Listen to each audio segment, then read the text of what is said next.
Good morning, you lot, or good afternoon, whatever. It's just Saturday morning for me at, what is it, 20 to 5 in the morning. So I thought, what a better thing to be doing at this time in the morning. Notice it is actually daylight outside.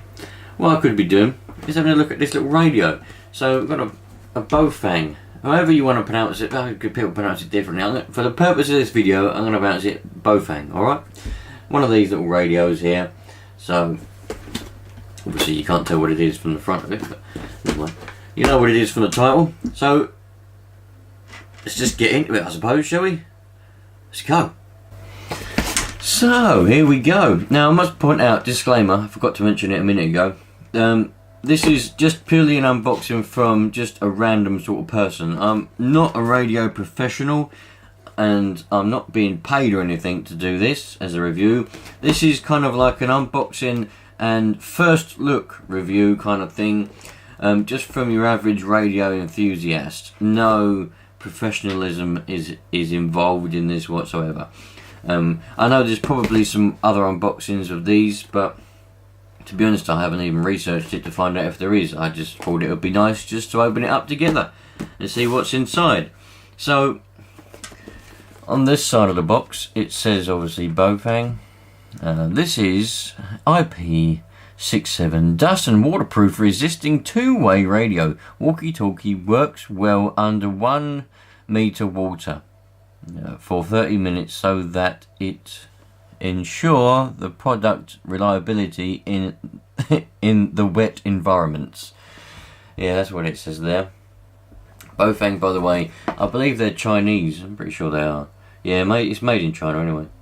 Little thing there, sticker on that side. Anti-dust, durable, waterproof, noise reduction circuit, FM radio, battery, save CTT, SSDCS, long standby time. Depth waterproof, whatever depth waterproof means. Then you got a few things and some other things there, and on the bottom you got just some other signs. If you hear a radio make a bit of noise in the background, sorry about that. Is it the right way? Yep. There's some other things. If you want to read it, you might have to pause and have a little read. There's some bits and bobs on there. Tells you what it does and things like that. Apparently you can put it on a digger. Shut up. You're that. Yeah. BaofengRadio.com. Fuji Baofeng Electronics Co. Ltd. Now my particular one, I bought it from a UK supplier in England, because that's where I am, and it come a little bit beaten up. It weren't too bad. All the other radios I've had come in a nice crisp box, but this one's a little bit beaten up, but we won't judge it on that. It's a nice box either way. I like little boxes, and this come in a nice box. It could be just a plain box, but it's not. It's a nice box, so they've made an effort there. Now you can't really, a lot of people don't really fault these radios, you know, because they're so cheap and they work so well apparently. So the first thing you get, portable two-way radio user manual. It's a nice shiny laminate kind of thing. It's not very thick, which is a good thing. As long as it explains things properly. You don't really want it to be too thick. And it just kind of tells you it's in English. Whether it's in any good English, I don't know. Probably broken English. We'll have a read. Might have a read for that later, depending. So you get a manual, and then the next thing in the box, it closes by itself. Lovely. You get the radio, and it looks like you get a battery that's not in the radio, so you have to put the battery in. There's our radio.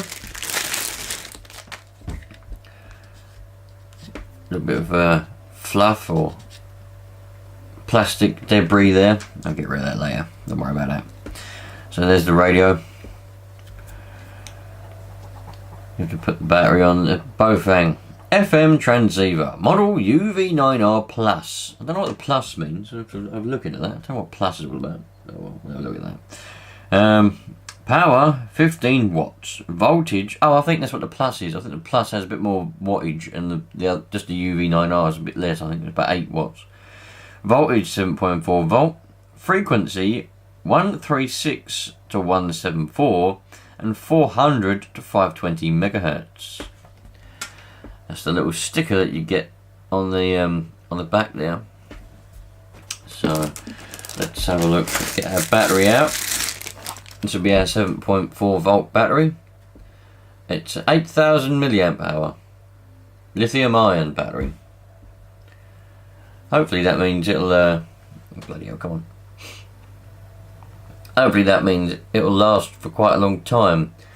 I've got a number of Baofeng radios, and you know, this GT3 is alright. It'll stand by for a few days. If you're talking, it'll last a few hours. It's not too bad. But I won't be, well, these are cheap radios, but you really have to have a purpose for having them, I suppose. So we'll put that over there. I was lucky enough to get this radio because I know someone that bought, he bought one, but ended up with 3 for some reason. So I've ended up with one of them. That's how I got this one. I don't know what that's a little thing for. It looks like a little name tag or something. So you get a little name tag thing. There's a little cardboard square in Japanese or Chinese. Chinese. It says verification, roughly. Then you get there's our aerial, our antenna. We'll get that out. Lovely little antenna. Let's screw that onto the radio there. Look at that. Yes. Now we're looking realistic. Yeah, little aerial on there. Lovely. I like that. What else do we get in this box? Look. Another little name tag thing. Bit odd. I don't know what they're for. Probably should do. There's your clip. Whatever that's called. Yeah, just a clip. We'll go with just clip. There's your wrist strap. If you so wanted to strap it to your wrist, there it is. Charger. That's a nice looking charger. It looks like you can mount it to the wall as well, look. If you wanted to. They don't give you screws to mount it to the wall. 58mm. And it even tells you the distance between the holes, look. 48, sorry, not 58, 48. And mostly in Chinese, or whatever language that happens to be on the back there. But it does have some English. So you can read that it says charger 9,700 watt. I don't know what that is, volts. DC 10 volt, 500 milliamps. DC 8.4 volt. That doesn't make sense. It's got DC 8.4 and DC 10 volt. I don't know what that's all about. Anyone read that language, whatever that language says? What does the rest of it say? Why is it of 2? Anyway, that's enough of that. And then we've got the cable. Luckily, they come with an English plug. Because the other one I've got come with a stupid little 2-prong one. And then it gave me a little adapter. And the adapter caught fire nearly. It was bloody hot and caught fire nearly. So I had to get rid of that. So I'm pleased this one comes with a UK plug. Lovely. So I can just plug that in, lovely jubbly. I didn't get a choice of what I got because, like I said, I was given this radio because I know someone that ordered one, but somehow ended up with 3. And so, yeah, he's like, "Well, you want one?" I was like, "Yeah, I'll have them. I'll have one. Why not? Let's have one." So, let's have a look at this radio, see what we get. Still got a little screen protector on it. Dual band FM transceiver. It's got a nice feel to it. It's relatively heavy in comparison to a GT3. I'd say they're about the same. I think this is the downer model. I think this is the up model. This is like not the up model, but the up standard, like the higher end of the Baofeng. I think, anyway. I'm not sure. Correct me if I'm wrong. I dare say there'll be some of you out there that are Baofeng dedicated enthusiasts and you know everything about these, and you're gonna be like, "Whoa, dude! Whoa! Your information is wrong." Got a little button up there. I don't know what it does. You press it. Nothing happens. Probably should turn it on. Frequency mode. Look at that. We're in frequency mode. 145 500 136 025. These are frequencies that it came already programmed with. Well, not programmed, but it was already on. You got a nice little keypad. Very nice. What do the keypads feel like? 1, 4, 5, 5, 0, 0. Keypad feels alright. That's a nice... It feels like velvet. It's a nice velvety keypad in comparison. These are... Yeah, kind of... bit of like...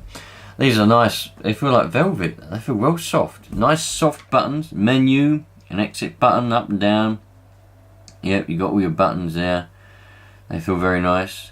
I think you can undo that and I think you can put one of those little microphones in there. Pardon me.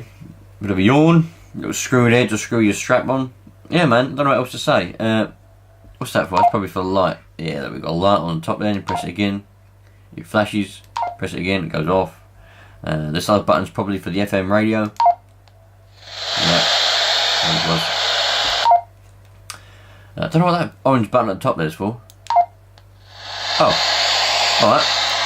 That also does the FM radio. So we've got this button here.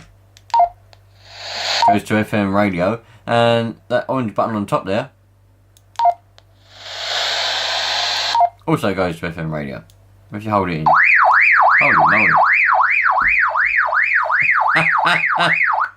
Alright, if you hold it in, it's got an alarm. And it flashes. What's it if you hold this one in? Oh, what does it say? Alright, so you got an alarm on both buttons, and I don't know what you got both bloody buttons for. Does it fit in the charger well? Let's have a look. Oh yeah, that seems to fit in there fairly well. It's a little bit loose, but I think it'll charge alright. Nice. Well, like I said, this is just an unboxing and first look. I'm not going to be doing any transmitting. I'm not going to be doing anything of that in this video because there's no one about. I'm at home, so I'm not likely to get anyone with this little thing. So yeah, it's just a look to see what you get in the box and what it's like. And in my opinion, this feels like a durable radio. I can't, you know, it's not. It certainly isn't creaky. So I'm moving that about. And it's not creaking, nothing's happening. So, you know, I don't usually support China products. I don't like China products, but you know, this ain't bad, man. For the price, bloody blimey. Do you know what the price is? I don't know what the price is of these, but I think they're about 20 or 30 quid, aren't they? If you was to go and buy a Yaesu or a Kenwood or something, you're going to be talking hundreds and hundreds, which, you know, depending. If I was going to go and buy an actual handheld radio, for myself, I'd go and buy a Yaesu or a Kenwood or something like that because I like to support them other countries. I don't want to go buy a bloody China product, to tell you the truth. But for what this is, and for those of you that want to buy one of these, so far seems alright. And if this is anything to go by, this one I've used quite a lot. I take out and about, and you can see the aerial's bent, so I kept dropping it. I've dropped this numerous times, this one. And it hasn't been wet or nothing, but it's been subjected to very dusty conditions and it's all fine. And I talk on it a lot, usually on 2 meters, 145, 375, around that sort of frequency. And it's very good, very good. I've not had any problems with it at all. The only problem I had with the GT3 was on this other one, and it came brand spanking new, and the screen was all cracked. And it won't transmit or anything either. But I've just got this spare unit, got spare battery and things. But anyway, that's besides the point. We're not talking about it. Oh, bloody blimey, the whole shack's falling apart now. I'm not talking about the GT3. So, first impressions and first, you know, view of this is it's going to be a nice radio. And, you know, maybe you should think about getting one. If you're thinking about getting one of these, maybe you should get it. Especially for the price. What it is in dollars, I don't know. Probably $40 or $50 perhaps if you're in America or somewhere like that. But in pounds, I'm pretty sure these are about 20 quid or 30 quid. So I would definitely say have a look at it and have a go. So I'm going to be doing, well, yeah, I suppose testing. I'll probably go out and about in the next couple of weeks. Go on some hilltops, see if I can make some contacts with this radio, and then I'll come back with another video. I may even be able to get some contacts in the video, depending whether I can. Well, it doesn't know. You know what it's like. You go out and about and you take a radio and you'll be on your own, and you get loads of contacts and you have nice conversations. As soon as you take a camera, there'll be no one about. You'll be sitting there calling the CQ, blah blah blah. No one. It's typical because the camera's there. The radio gets camera shy, I'm sure it does. Anyway, if you like that, brilliant. Sorry that it weren't more professional opinion on the radio, but I'm just a pure amateur radio. Only been into radio for about 10 years now, so I'm not very good at all. So, I'll see you on the next one, dudes. Hopefully, we'll have some action, so to speak. Take care, everyone.